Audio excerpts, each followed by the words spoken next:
ஷேக்மார்கள் கிடைத்து விட்டார், எல்லாம் கிடைத்து விட்டது. அரபுகள் நபியுடைய வாழ்ந்த பூமியில இருந்தார்கள். அரபிகள் நபியுடைய பூமி, எட்டி பார்த்தால் அவர்களுக்கு பெருமானாருடைய ரௌலா தெரிகிறது, காபா தெரிகிறது. அந்த அரபிகளை பார்த்து நபி சொன்னார்கள் ஸல்லல்லாஹு அலைஹி வஸல்லம், வயலுல் லில் அரப், அரபுகளின் மீது நாசம் உண்டாகட்டுமாக. பெருமானார் சொன்னார்கள். ஏன் சொன்னார்கள்? இது போன்ற ஷைக்குகள் அவர்களுக்கு கிடைக்கவில்லை. நமக்கும் அரபுக்கும் என்ன தொடர்பு இருக்கிறது? நாம் அஜமிகள், நாம் அஜமிகள். ஆனால் நமக்கு நபி துஆ செய்தார்கள், இந்துஸ்தான்ல இருந்து தஸவுஃபுடைய தௌஹீதுடைய வாடையை நான் நுகருகின்றேன்.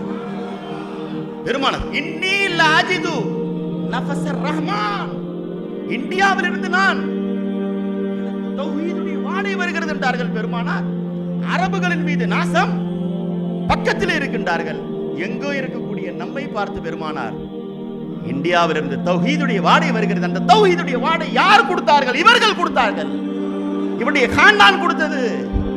அதனால் எத்தனை நான் சொல்லுவது, வருடத்தில் ஒரு நாள் இது போன்று கூட்டங்கள் கொண்டாடினால் இவர்களுடைய அந்தஸ்துக்கு குறைவானது. வருடம் முழுக்க ஒவ்வொரு நாளும் கொண்டாட வேண்டும், ஒவ்வொரு நாளும் கொண்டாட வேண்டும்.